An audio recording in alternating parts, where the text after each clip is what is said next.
ಏಕೆ ಕುಬೇರ? ಮೌನದ ಗೂಡಿನಲ್ಲಿ ನಿನ್ನ ಮಾತುಗಳು ಹುದುಗಿ ಹೋದವೆ. ನೀನು ಕುಳಿತುಕೊಳ್ಳುವ ಸಿಂಹಾಸನದಲ್ಲಿ ನಾನೇಕೆ ಕುಳಿತುಕೊಳ್ಳಬಾರದು? ನಾವಿಬ್ಬರು ಜನಿಸಿದ ಗರ್ಭಗಳು ಬೇರೆ ಬೇರೆಯಾದರೂ ನಮ್ಮ ಜನ್ಮದಾತ ಒಬ್ಬನೇ ಅಲ್ಲವೇ? ನೀನು ಆಳುವ ಲಂಕೆಯನ್ನು ನಾನೇಕೆ ಆಳಬಾರದು? ಆದರೆ ಸೋದರ ಕುಬೇರ, ಸಕಲ ಲೋಕಗಳನ್ನು ತನ್ನ ಮುಷ್ಟಿಯಲ್ಲಿಟ್ಟುಕೊಂಡು ಆಳಬಲ್ಲ ಈ ರಾವಣೇಶ್ವರ ನಿನ್ನ ಬಳಿ ಭಿಕ್ಷೆ ಬೇಡಲು ಬಂದಿಲ್ಲ. ನನ್ನ ಭುಜಬಲದ ಮೇಲೆ ಅಪಾರ ನಂಬಿಕೆಯುಳ್ಳ ನನ್ನ ಮಾತೆಯ ಅಪೇಕ್ಷೆಯನ್ನು ಪರಾಕ್ರಮದಿಂದಲೇ ಈಡೇರಿಸುತ್ತೇನೆ. ಈ ಲಂಕೆಯ ಸಿಂಹಾಸನವನ್ನು ನಾನು ಆಳಬೇಕು. ಈ ರಾವಣೇಶ್ವರ ಲಂಕೇಶ್ವರನಾಗಬೇಕು.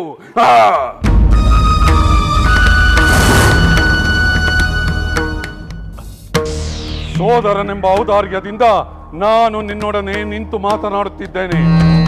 ಇಲ್ಲವಾದರೆ ಇಷ್ಟು ಹೊತ್ತಿಗೆ ನನ್ನ ವೀರ ಯೋಧರು ನಿನ್ನ ಲಂಕೆಯನ್ನು ಆಕ್ರಮಣ ಮಾಡಿ ಅಲ್ಲೋಲ ಕಲ್ಲೋಲ ಮಾಡುತ್ತಿದ್ದರು. ಹೇಳು, ಯುದ್ಧ ಮಾಡಿಯೇ ಲಂಕೆಯನ್ನು ಪಡೆಯಬೇಕು ಎಂದು ನೀನು ಬಯಸುವುದಾದರೆ ಏ ರಾವಣೇಶ್ವರ ಅದಕ್ಕೂ ಸಿದ್ಧನಿದ್ದಾನೆ.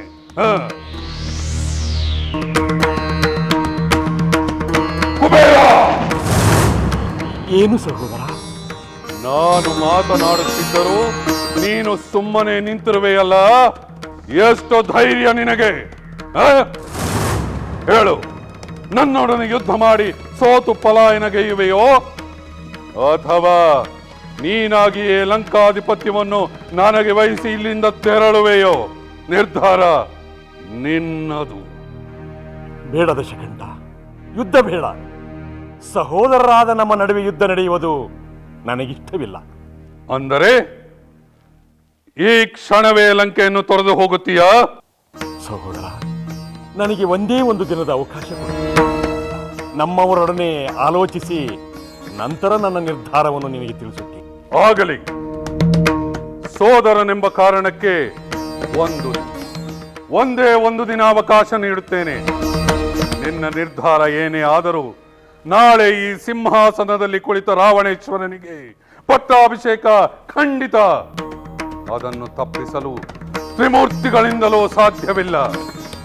ರಾವಣೇಶ್ವರ ನಾಳೆ ಲಂಕೇಶ್ವರ. ಲಂಕೇಶ್ವರ ಲಂಕೇಶ್ವರ.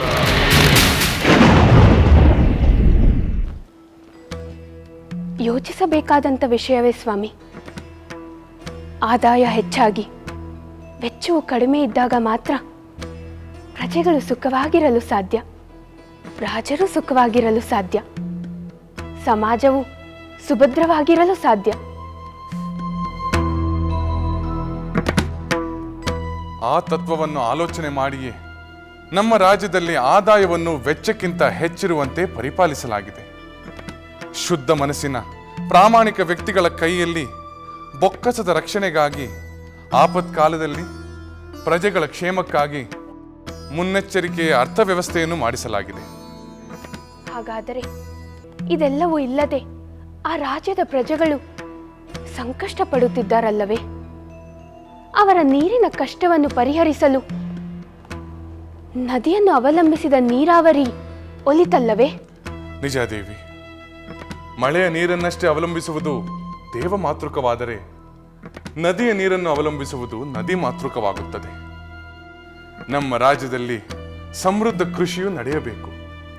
ಅದಕ್ಕಾಗಿ ನದಿಗೆ ತಡೆಗೋಡೆಗಳನ್ನು ನಿರ್ಮಿಸಿ ಕಾಲುವೆಗಳ ಮೂಲಕ ನೀರನ್ನು ಹಾಯಿಸಿ ಮಾಡುವ ವ್ಯವಸಾಯವೇ ಉತ್ತಮ. ಸಾಧ್ಯವಾದ ಕಡೆಯೆಲ್ಲ ನೀರಾವರಿಯನ್ನು ಅಭಿವೃದ್ಧಿಗೊಳಿಸಿದರೆ ನಮ್ಮ ರಾಜ್ಯದ ಆದಾಯವು ಹೆಚ್ಚಾಗುತ್ತದೆ. ನೀರಿನ ಸಮಸ್ಯೆಯು ಮತ್ತು ಪ್ರಜೆಗಳ ಆಹಾರ ಸಮಸ್ಯೆಯು ತೀರುತ್ತದೆ. ಹಾಗಾದರೆ ಮಹಾರಾಜರನ್ನು ಒಪ್ಪಿಸಿ ಈ ಎಲ್ಲ ಕ್ರಮಗಳಿಂದ ನೆರೆಯ ರಾಜ್ಯದ ಸಮಸ್ಯೆಗೆ ತಾವು ಪರಿಹಾರ ನೀಡಬಹುದಲ್ಲವೇ? ಖಂಡಿತವಾಗಿ ದೇವಿ, ಈ ವಿಚಾರವನ್ನು ಸಭೆಯಲ್ಲಿ ಪ್ರಸ್ತಾಪಿಸುವವನಿದ್ದೇನೆ.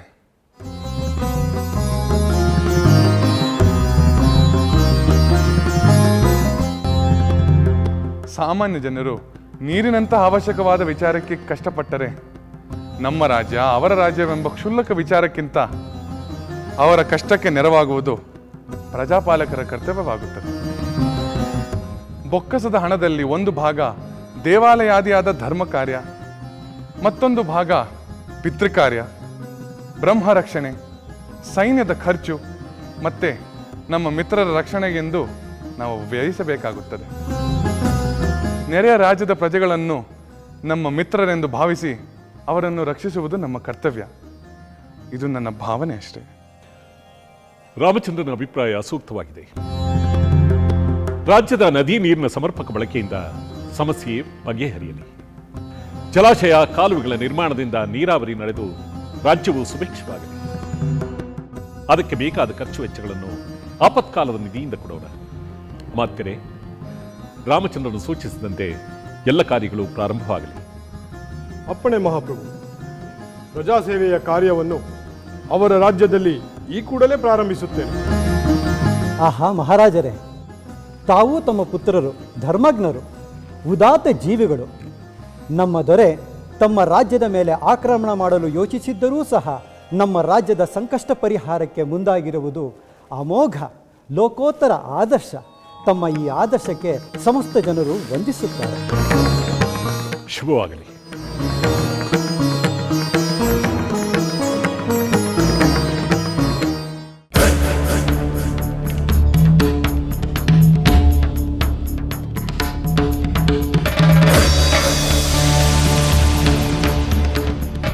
ಸೋದರ ದಶಕಂಠ, ನಿನ್ನ ಮಾತೆಯ ಅಪೇಕ್ಷೆಯನ್ನು ಈಡೇರಿಸಲು ನಿನ್ನ ಸೋದರನಾದ ನಾನು ಬೆಂಬಲಿಸುತ್ತೇನೆ.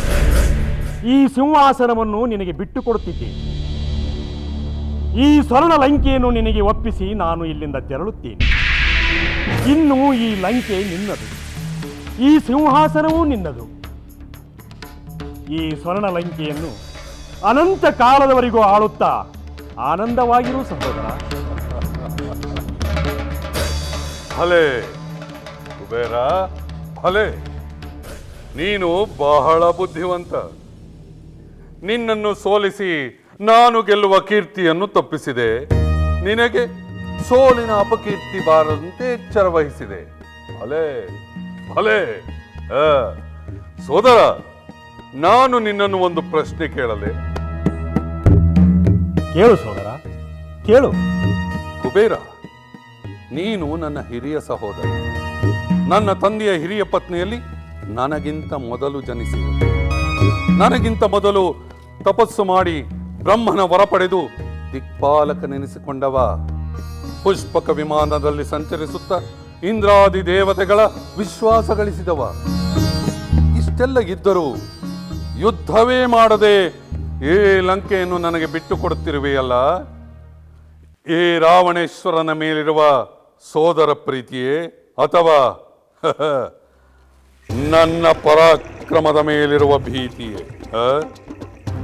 ಇಲ್ಲ ಸೋದರ, ಎರಡೂ ಅಲ್ಲ. ನಿನ್ನ ಬಗ್ಗೆ ನನಗೆ ಪ್ರೀತಿಯೂ ಇಲ್ಲ, ಭೀತಿಯೂ ಇಲ್ಲ. ರಾಜ್ಯಕ್ಕಾಗಿ ಸೋದರರ ನಡುವೆ ಯುದ್ಧ ಬೇಡ ಎಂಬ ಹಿರಿಯರ ನೀತಿಯನ್ನು ಪಾಲಿಸಲು ಈ ಸ್ವರ್ಣ ಲಂಕೆಯನ್ನು ನಿನಗೆ ಬಿಟ್ಟುಕೊಡುತ್ತಿದ್ದೇನೆ ಅಷ್ಟೇ. ಸಹೋದರ, ನಾನಿನ್ನು ಹೊರಡುತ್ತೇನೆ. ನಿನಗೆ ಮಂಗಳವಾಗಲಿ.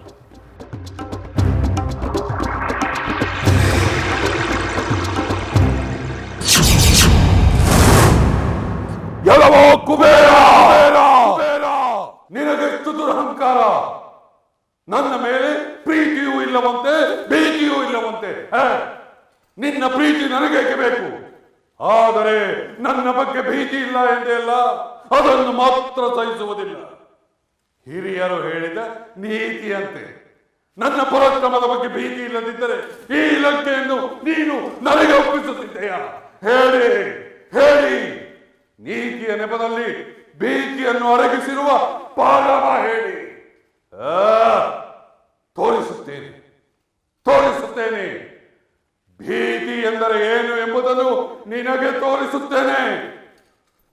ಕಾಲ ಬಂದಾಗ ನಿನ್ನ ಮೇಲೆ ಸಮರ ಮಾಡಿ ನೀನು ಭೀತಿಯಿಂದ ನನ್ನ ಮುಂದೆ ಗರಗರನೆ ನಡುಗುವಂತೆ ಮಾಡುತ್ತೇನೆ.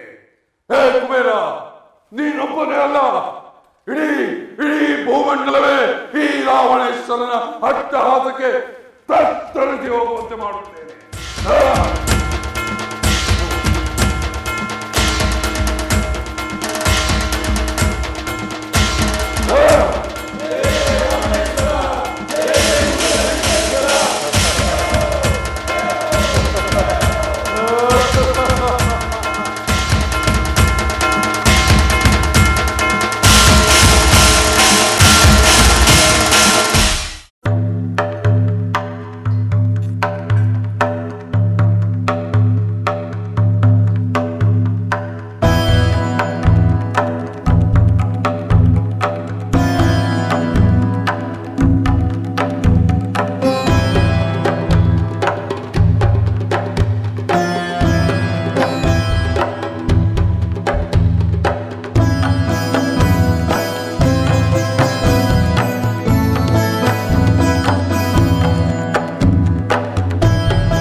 ಲಂಕೇಶ್ವರ, ಜಯ ಜಯ ಕುಬೇರ ಗರ್ವನಾಶಕ, ನಮೋ ನಮಃ. ಲಂಕಿಣಿ, ನಾನು ಆ ಕುಬೇರನ ಗರ್ವವನ್ನು ನಾಶ ಮಾಡಿದೆನೆಂದು ನೀನೇ ಮೊದಲು ಹೇಳುತ್ತಿರುವುದು. ಆ ಕುಬೇರನು ಅಷ್ಟೊಂದು ಗರ್ವಿಷ್ಠನೇ? ಅದರಲ್ಲಿ ಸಂದೇಹವಿಲ್ಲ ಪ್ರಭು. ನಾನು ಹರಿಪೂಜೆಯ ಪ್ರಸಾದವನ್ನು ತಿರಸ್ಕರಿಸಿದೆನೆಂಬ ಕಾರಣಕ್ಕೆ ಕಾರಾಗೃಹದ ಕತ್ತಲೆ ಕೋಣೆಗೆ ನನ್ನನ್ನು ದೂಡಿದ್ದು ಗರ್ವವಲ್ಲದೆ ಮತ್ತಿನ್ನೇನು? ಆ ವಿಷಯವನ್ನು ತಿಳಿದೇ ನಾನು ನಿನ್ನನ್ನು ನೋಡಲು ಬಯಸಿದ್ದೆ. ಆ ಹರಿಪ್ರಸಾದವನ್ನು ನೀನು ತಿರಸ್ಕರಿಸಿದ್ದೇಕೆ? ನಾನು ಆ ಹರಿಯನ್ನು ದ್ವೇಷಿಸುತ್ತೇನೆ. ನಿಮ್ಮ ಮಾತೆಯ ಪೂರ್ವಜರನ್ನು ಸ್ವರ್ಣಲಂಕೆಯಿಂದ ಓಡಿಸಿದ್ದು ಆ ಹರಿ. ದಾನವರ ಸುಖ ಸಂತೋಷ ವೈಭವಗಳನ್ನು ನಾಶ ಮಾಡಿದವನು ಆ ಹರಿ. ನಮ್ಮ ಕುಲದ ಶತ್ರುವಾದ ಆ ಹರಿಪೂಜೆಯ ಪ್ರಸಾದವನ್ನು ಸ್ವೀಕರಿಸಲು ನಾನು ತಿರಸ್ಕರಿಸಿದ್ದು ಅಪರಾಧವೇ? ಇಲ್ಲ ಲಂಕಿಣಿ, ಖಂಡಿತ ಅಪರಾಧವಲ್ಲ. ಅದು ನಿನ್ನ ಆತ್ಮಾಭಿಮಾನ, ನಿನ್ನ ಆತ್ಮಸ್ಥೈರ್ಯಕ್ಕೆ ನಾವು ಅಭಿನಂದಿಸುತ್ತೇವೆ. ಧನ್ಯಳಾದೆ ಮಹಾಪ್ರಭು, ಧನ್ಯಳಾದೆ. ಎಂದಿಗೆ ಈ ಲಂಕೆಯು ಕುಬೇರನ ಹಿಡಿತದಿಂದ ಮುಕ್ತವಾಗುವುದೋ, ಎಂದಿಗೆ ದಾನವ ಕುಲದ ಕುಡಿಯು ಈ ಸಿಂಹಾಸನವನ್ನೇರಿ ಸ್ವರ್ಣಲಂಕೆಯನ್ನಾಳುವುದೋ ಎಂದು ಪ್ರತಿದಿನ ಪ್ರತಿಕ್ಷಣ ಹಂಬಲಿಸುತ್ತಲಿದ್ದೆ. ನನ್ನ ಹಂಬಲ, ನನ್ನ ನಿರೀಕ್ಷೆ ಇಂದು ಸಫಲವಾಯಿತು. ಕೈಕಸಿ ದೇವಿಯ ಉದರದಲ್ಲಿ ಜನಿಸಿದ ಮಹಾವೀರ ರಾವಣೇಶ್ವರನು ಇಂದು ಈ ಸಿಂಹಾಸನದಲ್ಲಿ ಕುಳಿತಿರುವುದನ್ನು ಕಂಡು ನನ್ನ ಜನ್ಮ ಸಾರ್ಥಕವಾಯಿತು. ಇನ್ನು ಈ ಕ್ಷಣದಲ್ಲಿಯೇ ನನ್ನ ಪ್ರಾಣ ಹೋದರೂ ನನಗೆ ಸಂತೋಷವೇ. ಬೇಡ ಲಂಕಿಣಿ, ಬೇಡ. ಸಾಯುವ ಮಾತನ್ನಾಡಬೇಡ. ಈಗ ತಾನೇ ಕಾರಾಗೃಹದ ಕತ್ತಲೆಯಿಂದ ಬಿಡುಗಡೆಯ ಬೆಳಕಿಗೆ ಬಂದಿರುವೆ. ಅಮಂಗಲವನ್ನು ನುಡಿಯಬೇಡ. ನಿನ್ನ ಬಗ್ಗೆ ನನಗೆ ಹೆಮ್ಮೆ ಇದೆ. ನಿನ್ನ ಹರಿದ್ವೇಷ ನನಗೆ ಸಂತೋಷವನ್ನುಂಟು ಮಾಡಿದೆ. ಲಂಕಿಣಿ, ಇಂದು ನಿನ್ನ ಭಾಗ್ಯದ ಬಾಗಿಲು ತೆಗೆಯಿತು. ನೀನು ಇನ್ನು ಮುಂದೆ ಈ ಲಂಕೆಯ ಮಹಾದ್ವಾರದಲ್ಲಿ ನಿಲ್ಲು. ಈ ಸ್ವರ್ಣ ಲಂಕೆಯ ಸಂಪೂರ್ಣ ರಕ್ಷಣೆಯ ಹೊಣೆ ನಿನ್ನದು.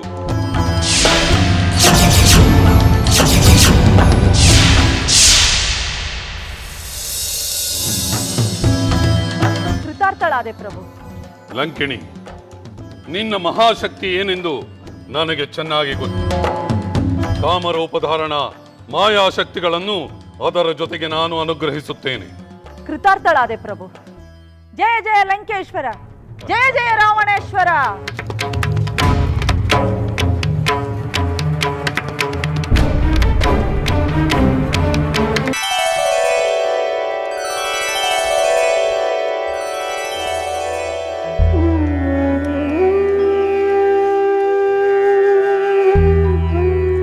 ದೇವಿ,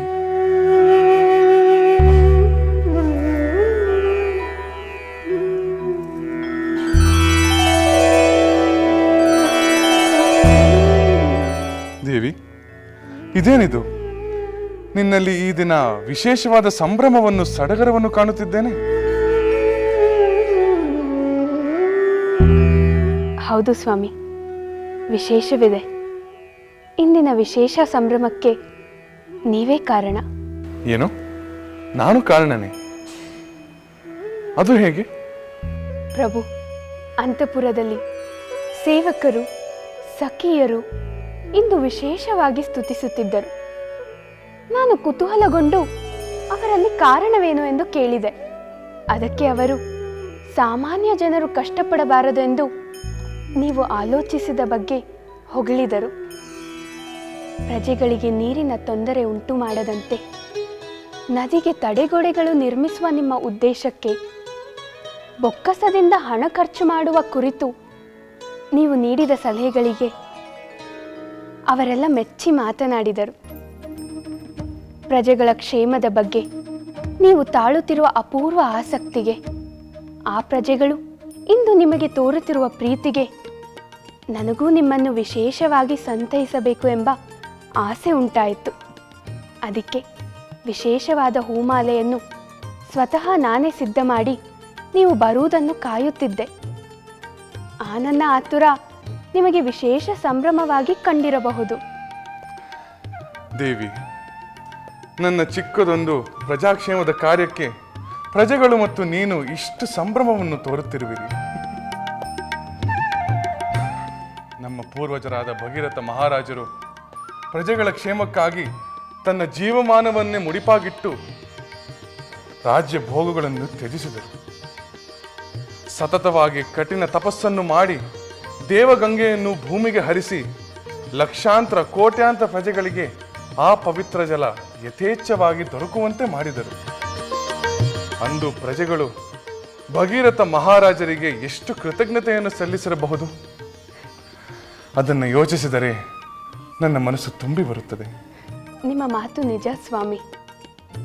ಭಗೀರಥ ಮಹಾರಾಜರ ಸಾಧನೆ ಮತ್ತು ಶ್ರಮದಿಂದ ಈ ಭೂಮಿಯಲ್ಲಿ ಗಂಗೆಯನ್ನು ಹರಿಯುವಂತೆ ಮಾಡಿದ ಲೋಕೋಪಕಾರ ಅನನ್ಯವಾದದ್ದು. ಅವರ ಚರಿತ್ರೆಯನ್ನು ನಿಮ್ಮಿಂದ ಕೇಳುವ ಅಪೇಕ್ಷೆ ನನಗಾಗಿದೆ. ದಯಮಾಡಿ ತಿಳಿಸಿ ಸ್ವಾಮಿ. ಅಂತಹ ಪವಿತ್ರಾತ್ಮರ ಪಾವನ ಚರಿತ್ರೆಯನ್ನು ಕೇಳುವುದು ಹೇಳುವುದು ಅತ್ಯಂತ ಪುಣ್ಯಕರ ದೇವಿ. ಭಗೀರಥ ಮಹಾರಾಜರ ಕಥೆಯನ್ನು ನಾನು ಹೇಳುತ್ತೇನೆ. ಭಗೀರಥ ಮಹಾರಾಜರು ಸಗರ ಪುತ್ರರಿಗೆ ಸದ್ಗತಿಯನ್ನು ಉಂಟು ಮಾಡಲು ದೇವಗಂಗೆಯನ್ನು ದೇವಲೋಕದಿಂದ ಪಾತಾಳದವರೆಗೂ ಕೊರೆದೊಯ್ಯುವ ದೃಢ ನಿರ್ಧಾರವನ್ನು ಮಾಡಿ ಘೋರ ತಪಸ್ಸನ್ನು ಆಚರಿಸಿದರು. ಓಂ ಗಂಗಾ ಮಾತೆಯೇ ನಮಃ. ಓಂ ಗಂಗಾ ಮಾತೆಯೇ ನಮಃ. ಓಂ ಗಂಗಾ ಮಾತೆಯೇ ನಮಃ. ಓಂ ಗಂಗಾ ಮಾತೆಯೇ ನಮಃ. ಓಂ ಗಂಗಾ ಮಾತೆಯೇ ನಮಃ. ಓಂ ಗಂಗಾ ಮಾತೆಯೇ ನಮಃ. ಓಂ ಗಂಗಾ ಮಾತೆಯೇ ನಮಃ. ಓಂ ಗಂಗಾ ಮಾತೆಯೇ ನಮಃ. ಓಂ ಗಂಗಾ ಮಾತೆಯೇ ನಮಃ. ಓಂ ಗಂಗಾ ಮಾತೆಯೇ ನಮಃ. ರಾಜ ಭಗೀರಥ, ನಿನ್ನ ತಪಸ್ಸಿಗೆ ನಾನು ಪ್ರಸನ್ನಳಾಗಿದ್ದೇನೆ. ಕಣ್ತೆರೆದು ನೋಡು.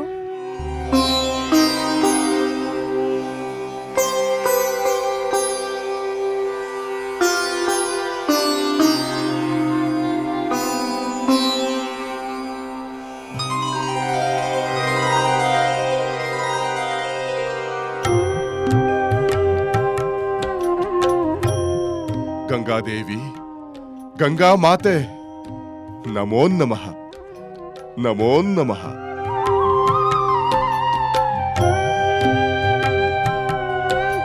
ಗಂಗೆ ಸುರಗಂಗೆ, ಪರಮ ಮಂಗಳ ತುರಂಗೆ, ದಯಮಾಡು ಕೃಪೆ ತೋರು ಧರೆಗಿಳಿದು ಬಂದು ಸಗರ ಸುತರಿಗೆ ಸದ್ಗತಿಯ ಸಿಗಲು ಅನುಗ್ರಹಿಸು. ತಾಪವನ್ನು ಕಳೆದು ಲೋಕವನ್ನು ಪಾವನಗೊಳಿಸು.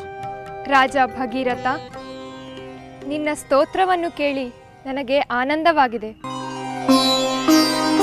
ನಿನ್ನ ಕೋರಿಕೆ ಏನೆಂದು ತಿಳಿಸು, ಅದನ್ನು ಖಂಡಿತ ನೆರವೇರಿಸಿಕೊಡುತ್ತೇನೆ.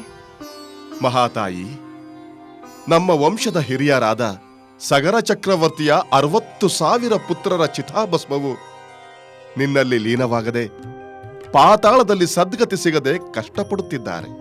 ದಯಮಾಡಿ ನೀನು ನನ್ನೊಡನೆ ಧರೆಗಿಳಿದು ಬಂದು ಅಲ್ಲಿಂದ ಪಾತಾಳಕ್ಕೆ ಇಳಿದು ಪುರಾತನ ಚಿತಾಭಸ್ಮದ ಮೇಲೆ ಹರಿದು ಅವರಿಗೆ ಸದ್ಗತಿ ದೊರೆಯುವಂತೆ ಮಾಡು ತಾಯಿ.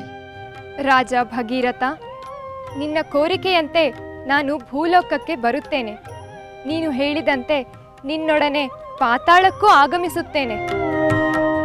ಆದರೆ ಅದರಲ್ಲಿರುವ ಒಂದು ಸಮಸ್ಯೆಗೆ ಪರಿಹಾರವನ್ನು ನೀನೇ ಹುಡುಕಬೇಕು. ತಾಯಿ, ಅದೇನು ಸಮಸ್ಯೆ ಎಂದು ನನಗೆ ತಿಳಿಸು. ಅದಕ್ಕೆ ಖಂಡಿತ ಪರಿಹಾರವನ್ನು ನಾನು ಯೋಚಿಸುತ್ತೇನೆ. ರಾಜ ಭಗೀರಥ, ನನ್ನ ಶಕ್ತಿ ಮತ್ತು ರಭಸ ಊಹಾತೀತವಾದದ್ದು.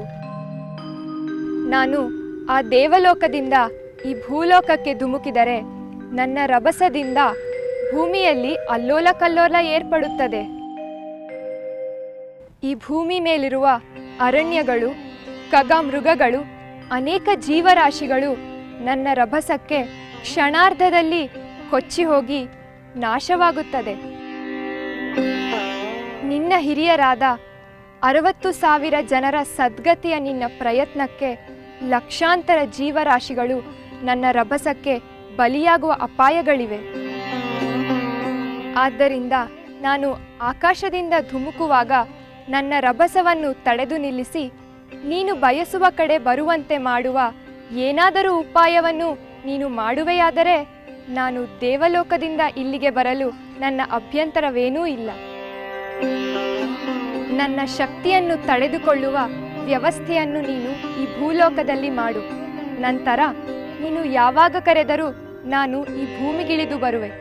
ನಿನ್ನ ಪ್ರಯತ್ನ ಸಫಲವಾಗಲಿ.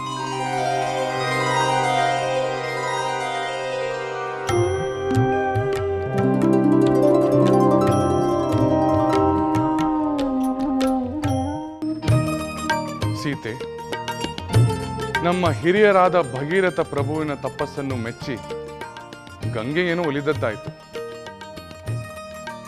ಆದರೆ ಭೂಲೋಕದಲ್ಲಿ ಗಂಗೆಯನ್ನು ತಡೆಯುವ ಶಕ್ತಿ ಯಾರಿಗಿದೆ ಎಂಬ ಆಲೋಚನೆ ಅವರಿಗುಂಟಾಯಿತು. ಸ್ವಾಮಿ, ದೇವಲೋಕದಿಂದ ಭೂಲೋಕಕ್ಕೆ ಧುಮುಕುವ ಗಂಗೆಯ ಶಕ್ತಿಯನ್ನು ತಡೆಯುವ ಶಕ್ತಿ ಯಾರಿಗಿದೆ? ಭಗೀರಥ ದೊರೆಗಳು ಏನು ತೀರ್ಮಾನಿಸಿದರು? ಹೇಳುತ್ತೇನೆ ದೇವಿ. ಕೈಲಾಸ ಶಿಖರದಲ್ಲಿ ವಾಸ ಮಾಡುವ ಶಿವನಿಗೆ ಗಂಗೆಯನ್ನು ತಡೆಯುವ ಶಕ್ತಿ ಇದೆ ಎಂಬ ಮಾತು ಅವರಿಗೆ ತಿಳಿದು ಬಂತು. ಅದನ್ನು ತಿಳಿದದ್ದೇ ಶಿವನನ್ನು ಕುರಿತು ಅನೇಕ ವರ್ಷಗಳ ಕಾಲ ಘೋರ ತಪಸ್ಸನ್ನು ಮಾಡಿದರು. ಕರುಣಾಮಯಿಯಾದ ಶಿವನು ಅವರ ತಪಸ್ಸನ್ನು ಮೆಚ್ಚಿ ಅವರ ಮುಂದೆ ಪ್ರತ್ಯಕ್ಷನಾದನು. ಓಂ ನಮಃ ಶಿವಾಯ. ಓಂ ನಮಃ ಶಿವಾಯ. ಓಂ ನಮಃ ಶಿವಾಯ. ಓಂ ನಮಃ ಶಿವಾಯ. ಓಂ ನಮಃ ಶಿವಾಯ. ಓಂ ನಮಃ ಶಿವಾಯ. ಓಂ ನಮಃ ಶಿವಾಯ. ಓಂ ನಮಃ ಶಿವಾಯ.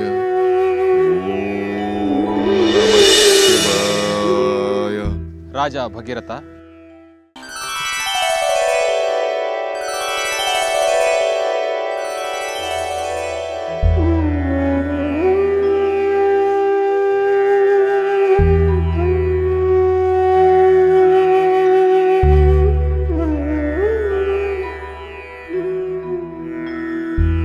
ನಮಾಮಿ ದೇವಂ ವರದಂ ವರೇಣ್ಯಂ. ನಮಾಮಿ ದೇವಂ ಪರಮೇಶ್ವರಂ ಹರಂ. ಸನಾತನಂ ಬ್ರಹ್ಮ ನಿಜಾತ್ಮರೂಪಂ. ನಮಾಮಿ ಸರ್ವಂ ನಿಜಭಾವಗಮ್ಯಂ. ವರಂ ವರೇಣ್ಯಂ ವರದಂ ನತೋಸ್ಮಿ ನತೋಸ್ಮಿ.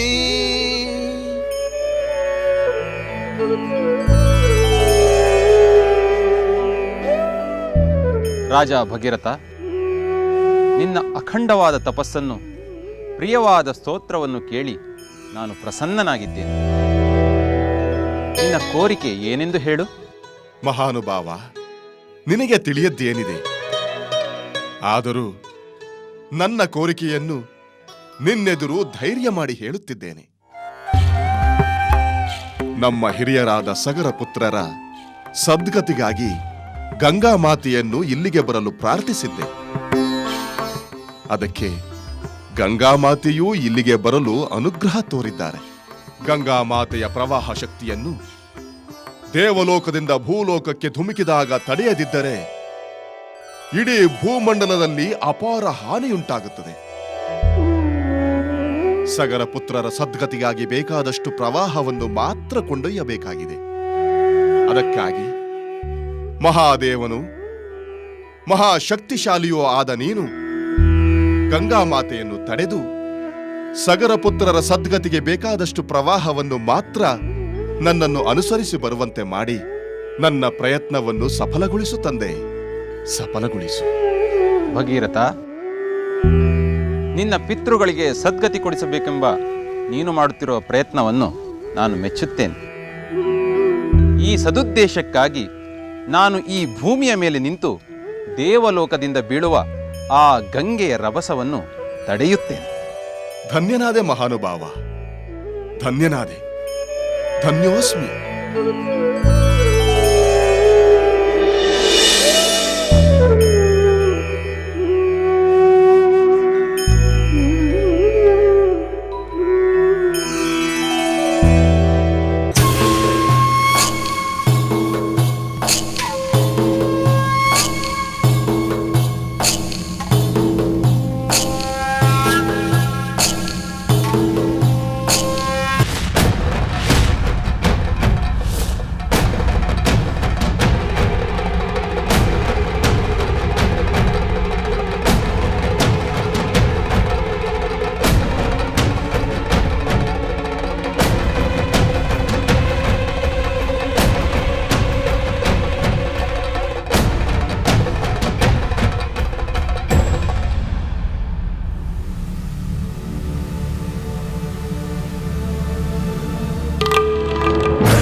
ಜಯ ಜಯ ವಿಜಯೀ ಭವ ಲಂಕಾಧೀಶ್ವರ ಪೌಲಸ್ತ್ಯ ಕುಲ ಸಂಜಾತ ಕೈಕಸಿ ಸುತ ಅತುಲ ಪರಾಕ್ರಮಿ ಜಯ ಜಯ ವಿಜಯೀ ಭವ. ಲಂಕಿಣಿ, ಲಂಕಾಪುರದ ರಕ್ಷಕೆ, ಏ ನಿನ್ನ ವಿಜಯ ಸ್ತುತಿಯಿಂದ ರಾವಣನು ಸಂತಸಗೊಂಡಿದ್ದಾನೆ.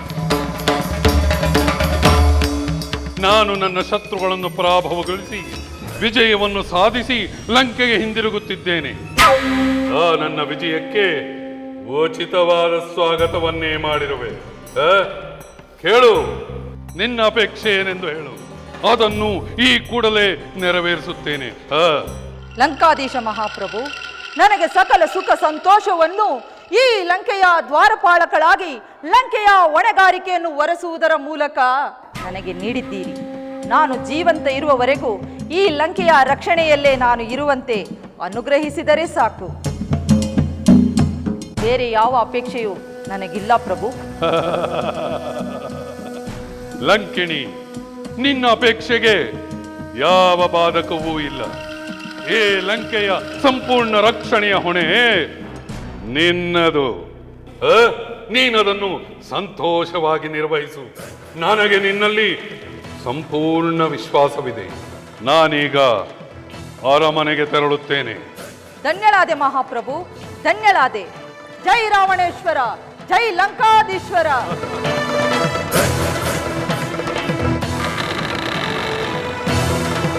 ಸ್ವಾಮಿ,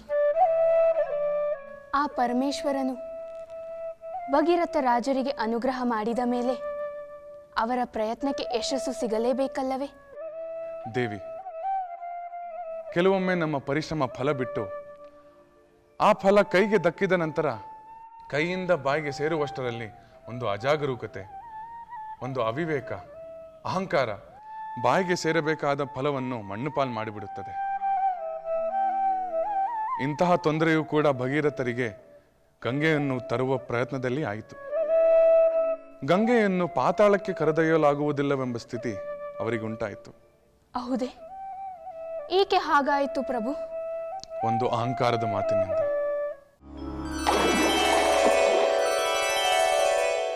ಪಿತಾಮಹ, ನಮೋ ನಮಃ.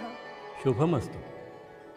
ಗಂಗೆ, ನಿನ್ನ ಪ್ರಯಾಣ ಶುಭಕರವಾಗಿರಲಿ. ಪ್ರಯಾಣ? ಯಾವ ಪ್ರಯಾಣದ ಬಗ್ಗೆ ನೀವು ಹೇಳುತ್ತಿರುವಿರಿ? ದೇವಲೋಕದಿಂದ ಭೂಲೋಕದ ಕಡೆಗೆ.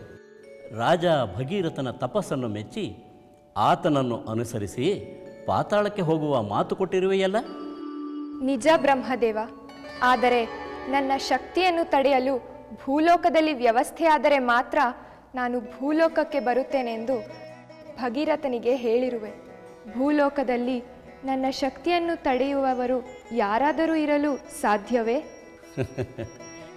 ಭೂಲೋಕದಲ್ಲಿಲ್ಲದಿದ್ದರೇನು ಕೈಲಾಸದಲ್ಲಿರಬಾರದೆ? ರಾಜ ಭಗೀರಥ ತಪಸ್ಸಿನಿಂದ ಪರಮೇಶ್ವರನನ್ನೂ ಒಲಿಸಿಕೊಂಡಿದ್ದಾನೆ. ಆ ಪರಮೇಶ್ವರ ನಿನ್ನನ್ನು ಭೂಲೋಕದಲ್ಲಿ ತಡೆಯುತ್ತೇನೆ ಎಂದು ರಾಜ ಭಗೀರಥನಿಗೆ ಮಾತನ್ನಿತ್ತಿದ್ದಾನೆ. ಇನ್ನೇನು, ಭಗೀರಥ ನಿನ್ನನ್ನು ಭೂಮಿಗೆ ಆಹ್ವಾನಿಸುವುದು ಒಂದೇ ಉಳಿದಿದೆ. ಅದಕ್ಕಾಗಿ ನಿನ್ನ ಪ್ರಯಾಣ ಶುಭವಾಗಿರಲಿ ಎಂದೆ. ಪಿತಾಮಹ, ದೇವಲೋಕದಿಂದ ಧುಮ್ಮಿಕ್ಕುವ ನನ್ನನ್ನು ತಡೆಯಲು ಪರಮೇಶ್ವರನು ನಿಂತರೆ ನಾನು ಅವರನ್ನೂ ಸಹ ಲೆಕ್ಕಿಸದೆ ಪಾತಾಳಕ್ಕೆ ಸೆಳೆದೊಯ್ದು ಬಿಡುತ್ತೇನೆ. ನಾರಾಯಣ ನಾರಾಯಣ, ಎಂತಹ ಮಾತನ್ನು ಕೇಳಿದೆ. ಪಿತಾಮಹ, ನಾನಿನ್ನು ಬರುತ್ತೇನೆ. ನಾರದ ಮುನೀಂದ್ರ, ನಮೋ ನಮಃ. ಸುಜ್ಞಾನ ಪ್ರಾಪ್ತಿರಸ್ತು. ಇದೇನು ನಾರದರೆ, ನನಗೆ ಸುಜ್ಞಾನ ಸಿಗಲಿ ಎನ್ನುತ್ತಿರುವಿರಿ? ಹರಿಪಾದೋದ್ಭವಿಯಾದ ನನಗೆ ಯಾವ ಜ್ಞಾನದ ಅವಶ್ಯಕತೆ ಇದೆ? ಯಾರಿಗೆ ಯಾವಾಗ ಯಾವ ಜ್ಞಾನದ ಅವಶ್ಯಕತೆ ಇದೆ ಎಂಬುದು ಆ ಶ್ರೀಹರಿಯೇ ಬಲ್ಲ. ಸರಿ, ಹಾಗಾದರೆ ಶ್ರೀಹರಿಯಿಂದಲೇ ನಾನು ಎಲ್ಲವನ್ನೂ ತಿಳಿದುಕೊಳ್ಳುತ್ತೇನೆ. ಹರಿಹರ ಬ್ರಹ್ಮಾದಿಗಳು ಇರುವುದು ತಿಳಿಯದವರಿಗೆ ತಿಳಿಸುವುದಕ್ಕೆ, ಕಲಿಯದವರಿಗೆ ಕಲಿಸುವುದಕ್ಕೆ. ಪುತ್ರ ನಾರದ, ಯಾವ ಹೊಸ ಕತೆಗೆ ನಾಂದಿ ಹಾಡುತ್ತಿರುವೆ? ತಂದೆಯೇ, ನಮೋ ನಮಃ. ತಮಗೆ ತಿಳಿಯದ್ದೇನಿದೆ? ಮುಂದೆ ನಡೆಯುವುದೆಲ್ಲವೂ ನಾರಾಯಣ ನಾರಾಯಣ. ಸ್ವಾಮಿ, ದೇವರ್ಷಿ ನಾರದರ ಪ್ರವೇಶವಾದ ಮೇಲೆ ಇನ್ನು ಹೊಸ ವಿಷಯ ಶುರುವಾಗಲೇಬೇಕಲ್ಲವೇ? ಹೌದು ದೇವಿ. ದೇವರ್ಷಿ ನಾರದರು ಯಾರ ವರ್ತನೆಗೆ ಯಾವ ಪರಿಣಾಮ ಉಂಟಾದರೆ ಒಳ್ಳೆಯದಾಗುತ್ತದೆ ಎಂದು ಚೆನ್ನಾಗಿ ಬಲ್ಲವರು. ಅದಕ್ಕಾಗಿ ಸಜ್ಜನರ ಕಾರ್ಯಕ್ಕೆ ಒಳ್ಳೆಯ ಪ್ರತಿಫಲವನ್ನು, ದುರ್ಜನರ ದುರುದ್ದೇಶಕ್ಕೆ ಕೆಟ್ಟ ಪ್ರತಿಫಲವನ್ನು ಉಂಟಾಗಿಸಲು ಅವರು ಸಂವಾದಿಯಾಗುತ್ತಾರೆ. ಯಾರಿಂದ ಯಾರಿಗೆ ಯಾವ ಪಾಠವನ್ನು ಹೇಳಿಸಬೇಕೋ ಅದನ್ನು ಹೇಳಿಸಲು ಲೋಕ ಸಂಚಾರವನ್ನು ಮಾಡುತ್ತಾರೆ. ಹಾಗಾದರೆ ಗಂಗಾದೇವಿಯು ತನ್ನ ಶಕ್ತಿಯಿಂದ ಪರಶಿವನನ್ನೇ ಕೊಚ್ಚಿಕೊಂಡು ಹೋಗುತ್ತೇನೆ ಎಂಬ ಅಹಂಭಾವದ ಮಾತಿಗೆ ನಾರದರು ಸುಮ್ಮನಿದ್ದರೆ? ದೇವಿ, ಸುಮ್ಮನೆ ಇದ್ದರೆ ಅವರು ನಾರದರು ಹೇಗೆ ಆಗುತ್ತಾರೆ? ಗಂಗೆಯು ಆಡಿದ ಅಹಂಭಾವದ ಮಾತುಗಳಿಗೆ ತಕ್ಕ ಪಾಠವನ್ನು ಕಲಿಸಬೇಕು ಎಂದು ವ್ಯವಸ್ಥೆಗಳು ಮಾಡಬೇಕಲ್ಲವೇ? ಅದಕ್ಕಾಗಿ ಅವರು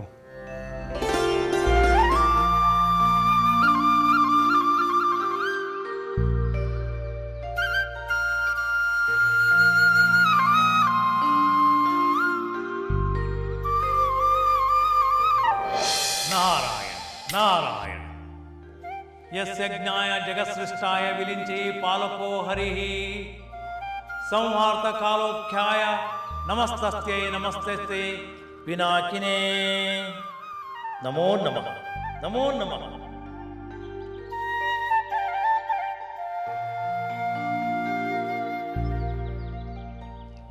ಬ್ರಹ್ಮ ಮಾನಸ ಪುತ್ರ, ಬ್ರಹ್ಮಾಂಡವನ್ನೆಲ್ಲ ಸಂಚರಿಸಿ ಯಾವ ವಿಷಯವನ್ನು ತಿಳಿಸಲು ಇಲ್ಲಿ ಬಂದಿರುವೆ? ಮಹಾದೇವನಿಗೆ ತಿಳಿಯದ ಮಹಾ ವಿಷಯವು ಈ ಬಡಜೋಗಿಗೆ ಎಷ್ಟು ಮಾತ್ರ ತಿಳಿಯಬಲ್ಲದು ಶಂಕರ.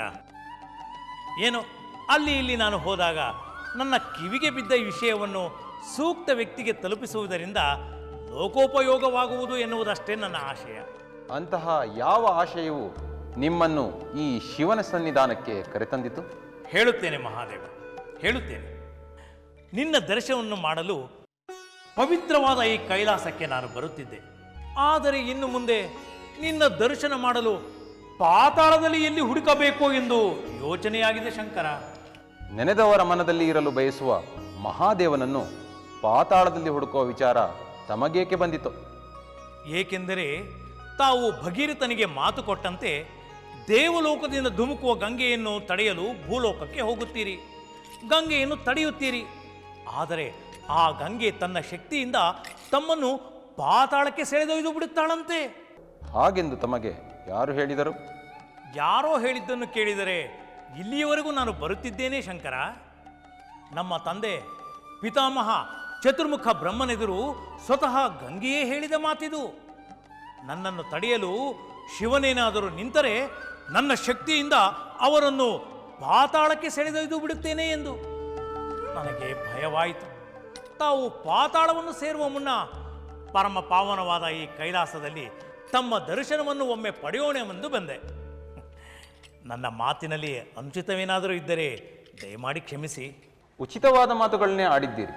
ಕ್ಷಮೆ ಕೇಳಬೇಕಾದವರು ಮುಂದೆ ಕೇಳುತ್ತಾರೆ, ಅದನ್ನು ನೀವೇ ನೋಡುವಿರಂತೆ. ಮಹಾದೇವನು ಹೇಳಿದ ಮೇಲೆ ಮಹಾ ಅದ್ಭುತವು ನಡೆಯಲೇಬೇಕಲ್ಲವೇ? ಅದನ್ನು ನೋಡಲು ನಾನು ಸದಾ ಕಾತುರದಿಂದಿರುತ್ತೇನೆ. ನಾರಾಯಣ ನಾರಾಯಣ.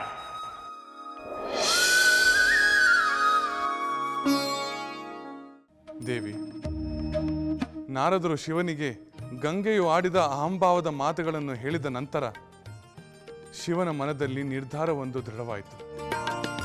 ಇತ್ತ ಭಗೀರಥರು ಶಿವನನ್ನು ಭೂಲೋಕಕ್ಕೆ ಆಹ್ವಾನಿಸಿ ದೇವಲೋಕದಿಂದ ಗಂಗೆಗೆ ಭೂಲೋಕಕ್ಕೆ ಬರಲು ಮನವಿ ಮಾಡಲು ಆಗ ಏನಾಯ್ತು ಸ್ವಾಮಿ?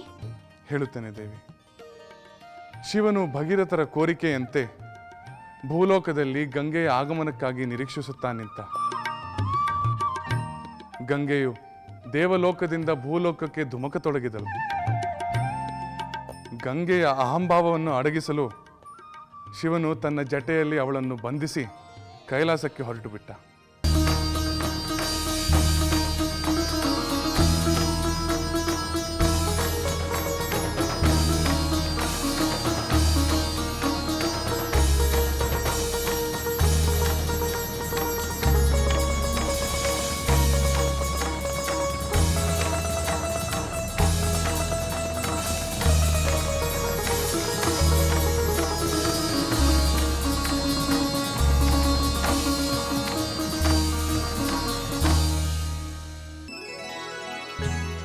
ಆಗ ಭಗೀರಥನು ಶಿವನಿಂದ ಗಂಗೆಯನ್ನು ಪಡೆಯಲು ಪುನಃ ಘೋರ ತಪಸ್ಸನ್ನು ಮಾಡಿದ.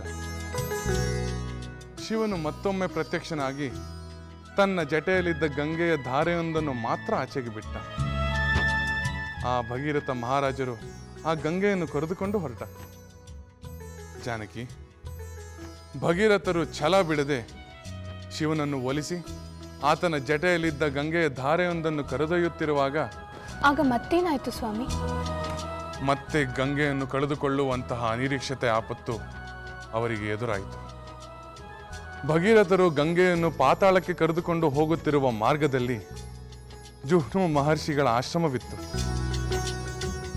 ಭಗೀರಥರ ಹಿಂದೆ ಸಾಗುತ್ತಿದ್ದ ಗಂಗೆಯು ಆ ಆಶ್ರಮವನ್ನು ಮುಳುಗಿಸಿಬಿಟ್ಟಳು. ಅದರಿಂದ ಕ್ರೋಧಗೊಂಡ ಮಹರ್ಷಿಗಳು ಗಂಗೆಯನ್ನು ನುಂಗಿಬಿಟ್ಟರು. ಮತ್ತೆ ಗಂಗೆ ಕಣ್ಮರೆ ಆದದನ್ನು ಕಂಡು ಕಂಗಾಲಾಗಿ ಮಹರ್ಷಿಯರನ್ನು ಪ್ರಾರ್ಥಿಸಿದರು.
ಮಹರ್ಷಿಗಳೇ, ಗಂಗಾದೇವಿಯಿಂದ ತಮ್ಮ ಆಶ್ರಮಕ್ಕಾದ ತೊಂದರೆಗೆ ನಾನು ತಮ್ಮಲ್ಲಿ ಕ್ಷಮೆ ಬೇಡುತ್ತೇನೆ.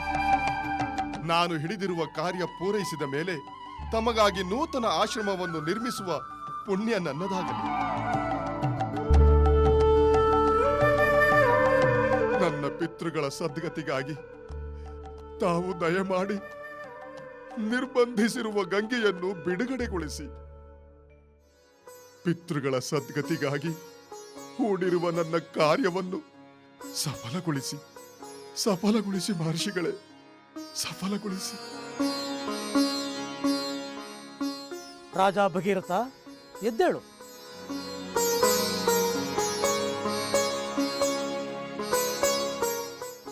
ಭಗೀರಥ, ನಿನ್ನ ಸದುದ್ದೇಶವನ್ನು ಮನ್ನಿಸಿ ಆ ಗಂಗೆಯ ಅಹಂಕಾರವನ್ನು ಕ್ಷಮಿಸಿ ನಿನ್ನ ಪಿತೃಗಳ ಸದ್ಗತಿಗಾಗಿ ಆ ಗಂಗೆಯನ್ನು ಬಿಡುತ್ತಿದ್ದೇನೆ.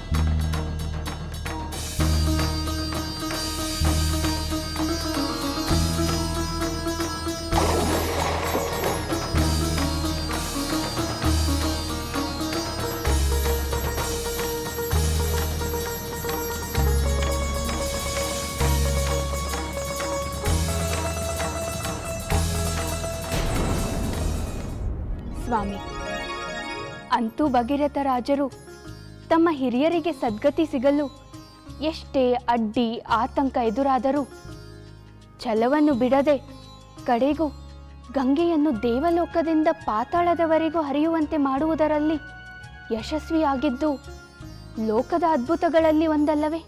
ನಿಜ ಸೀತೆ. ಮನುಷ್ಯ ಪ್ರಯತ್ನ, ದೇವಾನುಗ್ರಹ, ಸದುದ್ದೇಶ, ಇಚ್ಛಾಶಕ್ತಿಗಳೆಲ್ಲವೂ ಸೇರಿದರೆ ಯಾವುದು ಅಸಾಧ್ಯವಲ್ಲವೆನ್ನುವುದನ್ನು ಭಗೀರಥ ಮಹಾರಾಜರು ಲೋಕಕ್ಕೆ ತೋರಿಸಿಕೊಟ್ಟರು. ಮನುಷ್ಯ ಪ್ರಯತ್ನಕ್ಕೆ ಮತ್ತೊಂದು ಹೆಸರು ಭಗೀರಥರು ಎನ್ನುವಂತೆ ಅವರು ಪ್ರಸಿದ್ಧಿ ಪಡೆದರು. ಸ್ವಾಮಿ, ಪರಮೇಶ್ವರನ ಮಹಾಶಕ್ತಿಯ ಮುಂದೆ ಎಂಥ ಮಹಾಶಕ್ತಿವಂತರಾದರೂ ಅಹಂಕಾರ ಪಟ್ಟಾಗ ಅವರು ಸೋಲುತ್ತಾರೆ ಎಂಬ ತತ್ವವು ಲೋಕಕ್ಕೆ ತಿಳಿಯಿತು. ಹೌದು ಸೀತೆ, ನಮ್ಮ ವಂಶಜರಲ್ಲಿ ಭಗೀರಥ ಮಹಾರಾಜರದ್ದು ಒಂದು ಅದ್ಭುತ ದೃಷ್ಟಾಂತವಾದರೆ ಮತ್ತೊಂದು ಹರಿಶ್ಚಂದ್ರ ಮಹಾರಾಜರದು. ಅದನ್ನು ಇನ್ನೊಮ್ಮೆ ಹೇಳುತ್ತೇನೆ. ಅಯೋಧ್ಯೆಯಿಂದ ಮಿಥಿಲಾ ನಗರಿಗೆ ವಿಶ್ವಾಮಿತ್ರರ ಜೊತೆಯಲ್ಲಿ ನಾನು ಲಕ್ಷ್ಮಣ ಹೊರಟಾಗ ಇಂತಹ ಅನೇಕ ಸತ್ಕತೆಗಳನ್ನು ನಮಗೆ ತಿಳಿಸಿ ನಮಗೆ ಮಹದುಪಕಾರವನ್ನು ಮಾಡಿದರು. ಇವೆಲ್ಲವನ್ನು ನಿನಗೆ ಆಗಾಗ ತಿಳಿಸುತ್ತೇನೆ. ನಾನು ಸೇರಿದ ವಂಶದ ಮಹಾಪುರುಷರ ಕಥೆಯನ್ನು ಕೇಳುವುದು ನನ್ನ ಪೂರ್ವ ಜನ್ಮದ ಪುಣ್ಯವೆಂದು ಭಾವಿಸುತ್ತೇನೆ.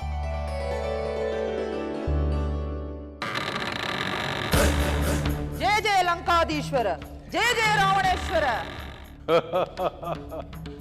ಲಂಕಾದ್ವಾರ ರಕ್ಷಕಿ ಲಂಕಿಣಿ, ನಾನು ಇಲ್ಲಿಂದ ತೆರಳುವಾಗಲೆಲ್ಲ ನೀನು ಜೈಕಾರ ಹಾಕುವುದು ಕೇವಲ ಅಭ್ಯಾಸ ಬಲದಿಂದಲೋ ಅಥವಾ ನಿಜವಾಗಲೂ ಈ ರಾವಣ ಜಯಶಾಲಿಯಾಗುತ್ತಾನೆ ಎಂಬ ನಂಬಿಕೆಯಿಂದಲೋ?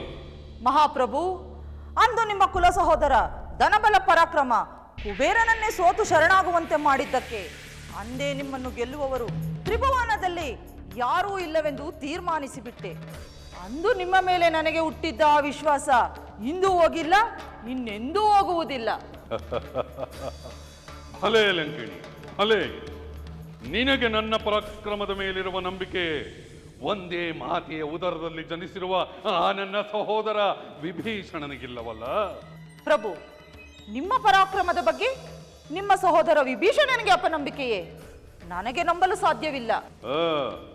ಸ್ವಂತ ಸಹೋದರನೇ ಅಗ್ರಜನ ಬಲದ ಬಗ್ಗೆ ಅಪನಂಬಿಕೆ ನುಡಿಯುತ್ತಾನೆ ಎಂದರೆ ಅದನ್ನು ನಂಬುವುದು ಕಷ್ಟವೇ, ಸಹಿಸುವುದಂತೂ ಇನ್ನೂ ಕಷ್ಟ. ಪ್ರಭು, ನೀವು ಅಂತಹ ಮಾತುಗಳನ್ನು ಕೇಳಬೇಡಿ. ನಿಮ್ಮನ್ನು ಯಾರು ಗೆಲ್ಲಲಾರರು. ಜಯವು ನಿಮ್ಮದೇ. ಜಯ ಹೇ ಲಂಕಾಧೀಶ್ವರ, ರಾವಣೇಶ್ವರನಿಗೆ ಜಯವಾಗಲಿ. ಭಲೆ ಭಲೆ ಲಂಕಿಣಿ, ಭಲೆ ಭಲೆ. ನಾನು ವಿಜಯ ಯಾತ್ರೆಯನ್ನು ಮುಗಿಸಿ ಬರುತ್ತೇನೆ. ಅಲ್ಲಿಯವರೆಗೂ ಜಾಗ್ರತೆ.